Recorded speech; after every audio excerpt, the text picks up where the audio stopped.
It gives me immense pleasure in welcoming our chief guest on the dais today, Srimati Arundhati Nag. Please join me in giving her a warm welcome. Srimati Arundhati Nag is the founder and managing trustee of the Sanket Trust, which was established in 1992. And she has been involved with multilingual theatre acting for over 25 years. She has bagged various awards like the Sangeet Natak Academy Award for her theatre acting, and recently she won the Best Supporting Actress for the movie Pa. And many of us fondly remember you, ma'am, for that role. She founded Ranga Shankara, the dream project of her late husband and actor Shankar Nag. So far, thousands of shows of different plays have been staged in the theatre. I invite Srimati Nag to speak to us on this occasion.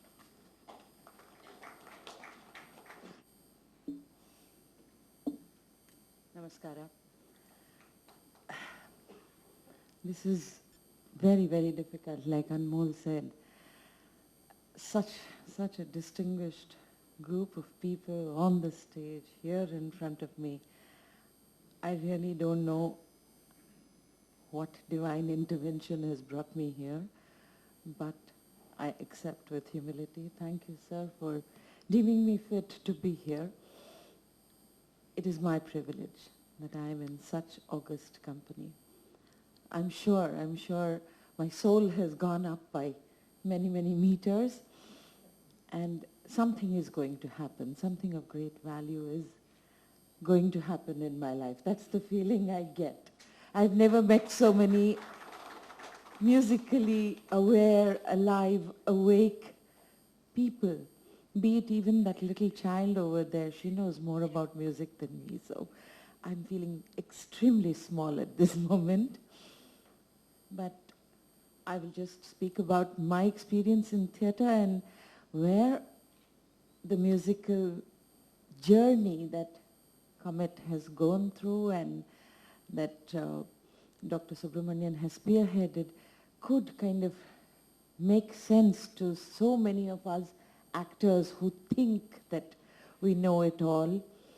Because theatre per se does not, the Natya Shastra seems to have lent more to dance and music than to theatre after a certain point of time.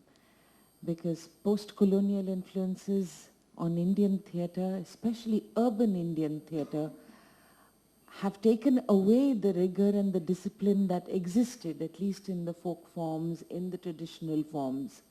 At one time, it was mandatory for a stage actor, any actor, to know music, to know dance. Theatre is an amalgam of all the arts. It was mandatory for every actor to know music and dance.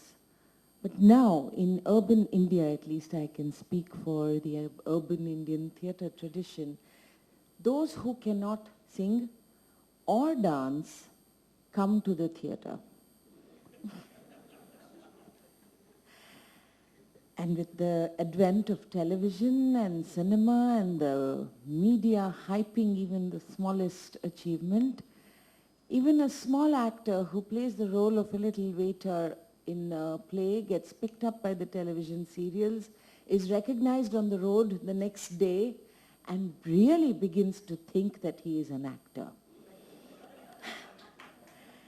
Without having invested anything in the craft. And you can see it in the quality of actors that we are doling out. Somehow, television seems to have become the place, or cinema seems to have become the place that they want to reach without investing in the craft. So I'm hoping, I did not work ever in an office or study enough to take a career on, but I think I invested enough in the theatre that I do. I have done nothing but drama for the last 40 years of my life.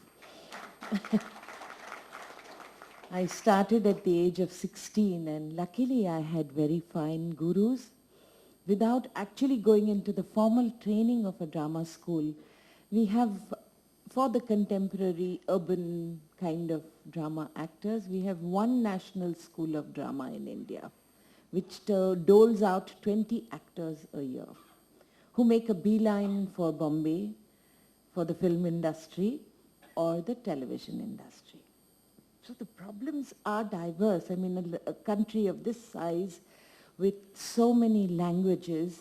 In the past, I know of actors from the southern states who did not know Hindi, who landed up in the National School of Drama, would be given the role of a stone or a door or a tree, and because they did not know the language. So the answer is, we don't know what the answer is. Then now do we have 26 different drama schools? Karnataka at least has a good precedence. We had a very, very fine gentleman called Dr. K.V. Subbarna, who started an institution 29 years ago called the Ninasam. And what he did was pick up one student after an audition from each district of Karnataka, and he has a very fine curriculum of 1 year, which is a diploma in acting. So thanks to that course, Karnataka has its own drama school. Thrissur also has, but that's not enough for a country of this size. And if we are to take theatre training into the schools, we don't have enough teachers in this country.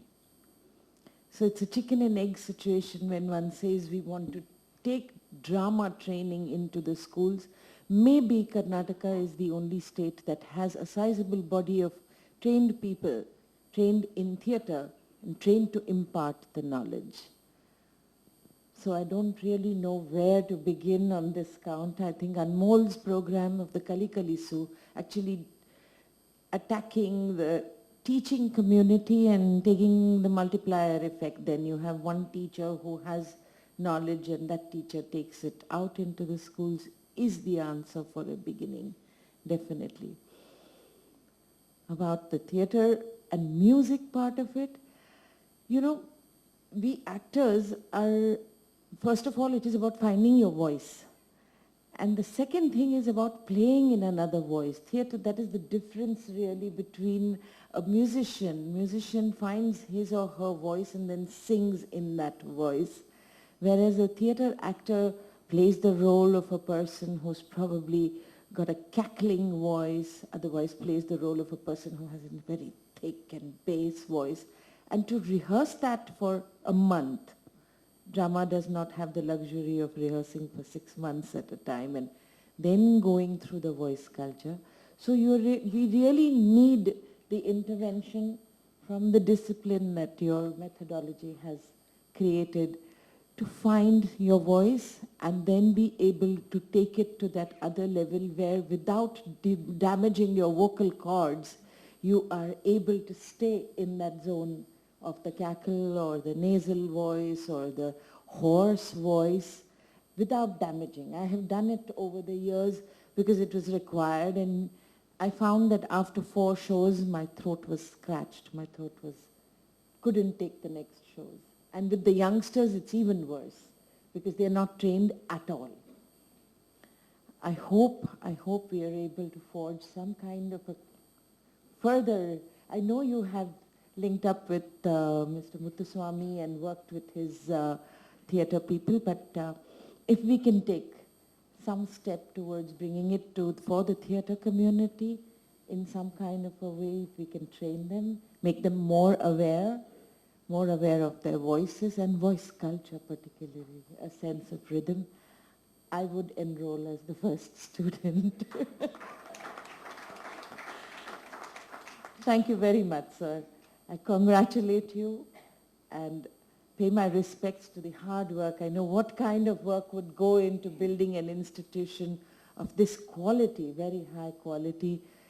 You celebrate 21 years. Please accept my pranams. Thank you, sir. Thank you.